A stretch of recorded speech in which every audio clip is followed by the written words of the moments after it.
Et si une seule question pouvait changer toute ta vie? Je suis pas en train de te faire une promesse en l'air, je suis pas en train de te dire qu'il y a une sorte de truc miraculeux qu'il faut absolument se poser et tout d'un coup notre vie change. Non, pas du tout, mais par contre, il y a une vraie question qui oblige une introspection. C'est-à-dire, c'est une question qui va nous forcer à repenser notre vie, nos choix, ce qu'on a envie de faire, ce qui nous passionne, ce qu'on n'a pas envie de faire. Cette question, elle est extrêmement puissante. Elle est tellement puissante qu'elle est réellement capable de changer la vie des gens qui se la posent. Cette question, je me la suis rappelée il y a quelques jours quand une amie m'a envoyé ce message juste après avoir reçu une excellente nouvelle. Tu m'as grave aidé dans plein de projets artistiques, même personnellement, peut-être pas forcément en t'en rendant compte. Je sais pas si tu te souviens, mais une fois on était en stage et tu m'avais posé une question. Et la question c'était qu'est-ce que tu ferais si tu n'avais pas peur? Et ben cette question, figure-toi que je me la pose pratiquement tous les jours ou plusieurs fois par semaine parce que ça m'aide énormément dans n'importe quel domaine. Je trouve que ça m'a vraiment ouvert l'esprit, en fait, cette question que tu m'as posée. Et du coup, voilà, je voulais te remercier. Cette question, tu l'auras compris, c'est « Qu'est-ce que tu ferais si tu n'avais pas peur ?» Je vais la répéter parce qu'il faut vraiment la comprendre. Qu'est-ce que tu ferais si tu n'avais pas peur? La peur, c'est quelque chose qui est primordial. On en a souvent parlé dans les interviews indépendants. Les gens abordent toujours cette question parce que je la pose, mais ils l'abordent toujours d'une façon différente. Chacun a un petit peu sa réponse. On a quelqu'un comme Mathieu qui va au front et qui a conscience que la peur est une motivation et il faut absolument que lui, il intègre ça pour pouvoir la surpasser. D'autres se posent la question de est-ce que c'est vraiment la vie qu'ils ont envie d'avoir, comme Vincent qui sait qu'il a peut-être certaines choses qui le repoussent au fond de lui et que cette question le force à se poser justement d'autres questions par rapport à tout ça. Il y a plein de gens qui ont plein de visions différentes, mais cette question, elle est universelle. Si tu te la poses, elle va forcément amener une autre question qui est pourquoi ? Pourquoi tu as peur? J'ai peur, par exemple, d'aller à la salle de sport. Pourquoi est-ce que j'ai peur d'aller à la salle de sport? Et cette question du pourquoi amène une dernière question qui forme du coup un triangle, une trinité, on pourrait dire la trinité du changement de vie. C'est comment? J'ai peur, pourquoi, comment? Alors comment quoi? Comment y arriver? Comment réussir à surpasser cette peur? J'ai pas envie de tomber dans le cliché, le truc cheesy du « Ah là là, il faut absolument surpasser sa peur, sinon on est une merde, etc. » Mais de fait, c'est un peu niais, mais c'est le cas en fait. Quand on se pose cette question, ça nous force à nous pencher sur des choses qu'on a enfouies au fond de nous, pour différentes raisons. Peut-être que c'est nos parents qui nous ont dit « Ouais, c'est pas bien d'être indépendant, il faut absolument un diplôme et travailler dans une boîte pour avoir de la sécurité. » Peut-être que c'est ta copine qui te dit « J'ai pas envie d'avoir un mec qui fait trop attention à son alimentation. » Peut-être que c'est toi-même qui te mets des barrières tout simplement sur le fait de ne pas oser créer un business en ligne parce que c'est risqué, parce que tu ne sais pas quoi faire, etc. En tout cas, tu as peur, on a tous peur. Moi, j'ai peur de tout un tas de choses. Par exemple, le temps me terrifie. Le temps qui passe me terrifie. C'est stupide parce qu'on ne peut absolument rien y faire. Ça, c'est une peur qui est complètement abstraite. Mais il y a d'autres peurs qui sont beaucoup plus concrètes. Par exemple, quand j'étais plus jeune, j'avais beaucoup de mal à aborder les filles et à parler avec des filles. J'étais extrêmement timide, j'avais pas du tout confiance en moi. Et quand je suis allé à Paris, je me suis forcé à aborder des femmes dans la rue. Je suis même allé jusqu'à aborder des femmes dans le métro.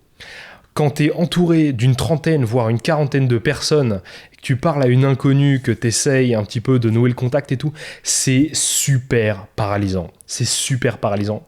Honnêtement, après avoir fait ça, je connais très peu de situations qui sont aussi angoissantes que ça.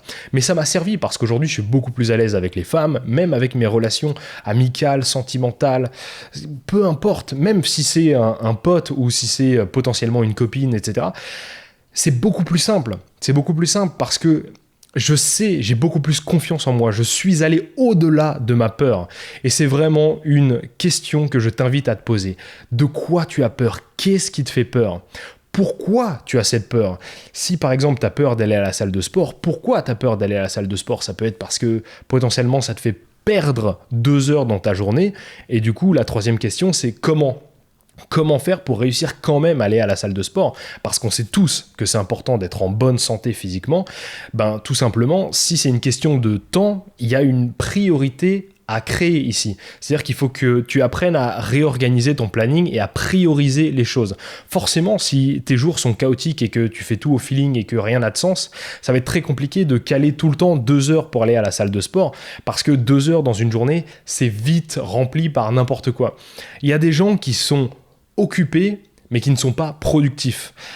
Tout le monde est occupé, tout le monde fait des trucs, mais qui réalise des choses? Qui va au bout de ses objectifs? Qui a des envies et arrive à se dire « Ok, je vais y arriver, je vais le faire, j'ai envie, c'est quelque chose qui me tient à cœur, je vais le faire. » Ça, c'est super important. Pour être libre, c'est super important. Il faut se poser cette question. Et par exemple, dans la perspective de créer un business en ligne, qui était un des autres exemples que j'ai donné avant, pourquoi est-ce que tu as peur de créer un business en ligne? Parce que tu sais pas le faire, mais tu as Internet. Tu vois, tu as un ordinateur, tu as Internet, tu as même un smartphone. Et avec un smartphone, aujourd'hui, tu fais tout. Tu fais absolument tout. Tu as toutes les connaissances qui sont à portée de main juste avec Google. C'est incroyable. Franchement, tous les trucs que je sais aujourd'hui, allez, on va dire 80%, voire même peut-être 90% des choses que je sais aujourd'hui, c'est grâce à Internet. Ma culture, c'est la pop culture, c'est la culture d'il y a 500 ans, c'est les Grecs, c'est les Japonais, peu importe, mais tout ça, c'est disponible grâce à Internet. Et la meilleure chose, c'est que c'est gratuit. Donc, pour créer un business en ligne, il n'y a pas tellement de problématiques finalement. C'est de la concentration sur des problèmes que tu vas rencontrer forcément, et puis surtout énormément de travail. Et ça, c'est le comment. Concentration, travail, motivation. Alors la motivation, c'est un piège un petit peu, on va pas en parler dans cette vidéo, mais voilà. Pourquoi, comment?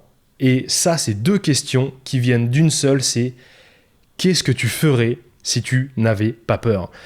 Un dernier exemple, ça pourrait être l'apprentissage d'une nouvelle langue. Admettons, tu veuilles apprendre le chinois, parce que t'as un voyage prévu en Chine qui va durer 6 mois et t'as envie d'apprendre le chinois pour être un petit peu à l'aise, etc. Ben, la question c'est, qu'est-ce que tu ferais si tu n'avais pas peur? La réponse, du coup, j'apprendrais le chinois. Pourquoi? Parce que ça me permettrait d'être plus à l'aise, de parler avec les habitants, de trouver peut-être du travail, des opportunités, etc. Pourquoi est-ce que j'ai peur? Parce que c'est compliqué, parce qu'il y a énormément de choses à apprendre, parce que j'ai pas forcément le temps, etc. Et du coup, on en revient encore une fois au comment. Comment faire pour trouver du temps? Comment faire pour réussir à apprendre ça, peut-être avec une méthode qui est plus facile, parce qu'on a tous des moyens d'apprentissage différents. On réagit pas tous au même stimulus, aux mêmes formes de concentration. Donc, il y a vraiment tout un travail à faire à ce niveau-là. Voilà, c'est tout ce dont j'avais envie de te parler. C'est une petite vidéo très rapide, mais elle est très importante. Qu'est-ce que tu ferais si tu n'avais pas peur? C'est une question que je pose toujours dans les interviews indépendants, et à chaque fois, les gens sont extrêmement contents d'être opposés, d'être confrontés à cette question. Parce que c'est une question qui nous force à sortir de notre zone de confort. C'est une question qu'on se pose jamais, parce que c'est une question qu'on n'a pas appris à se poser. Aujourd'hui, c'est très compliqué de faire un regard introspectif sur soi-même, parce que on sait que tout le monde nous juge et nous, on se juge soi-même. Donc c'est très compliqué de trouver le temps et l'audace de faire tout ça. Cette question appelle l'audace. Qu'est-ce que je ferais si je n'avais pas peur? J'aurais plus d'audace pour faire ceci, cela, je ne sais quoi, mais en tout cas, c'est toujours une question qui amène une réponse qui est très humaine, une réponse qui est basée sur la passion. Qu'est-ce que je ferais si je n'avais pas peur? Je ferais ça. Parce qu'au fond de nous, on sait que ça, c'est vraiment ce qu'on veut faire. Pour avoir plus de contenu de ce genre, je vais en faire de plus en plus. Abonne-toi à la chaîne. Mets un j'aime, c'est bon pour le référencement. Mais même un bon gros j'aime, comme ça on sera bien référencé. N'oublie pas de mettre aussi un commentaire, peut-être sur une chose dont tu avais peur et que tu as réussi à dépasser. C'est super important, les histoires comme ça. On parle beaucoup des gens ultra célèbres qui ont réussi des choses, mais on parle pas des gens lambda comme toi et moi qui arrivent à dépasser quelque chose, mais qui en parlent pas forcément. Donc, mets dans un commentaire soit quelque chose que tu aimerais dépasser, soit quelque chose que tu as réussi à dépasser. Je suis sûr que ça va motiver beaucoup de gens à se dépasser et à travailler sur ce qu'ils veulent vraiment. Parce qu'au final, il n'y a que ça qui est important. Qu'est-ce qu'on veut, qu'est-ce qu'on aime, qu'est-ce qui nous fait plaisir, qu'est-ce qui nous motive, qu'est-ce qui nous passionne. Il n'y a que ça qui est intéressant. Voilà, c'est tout pour aujourd'hui. C'est une très petite vidéo, mais il fallait vraiment la poser parce que quand j'ai eu ce message de ma pote, je me suis dit, il faut faire passer le message. Qu'est-ce que tu ferais si tu n'avais pas peur ? Crée des choses, prends soin de toi. C'était Quentin Crepon. À bientôt.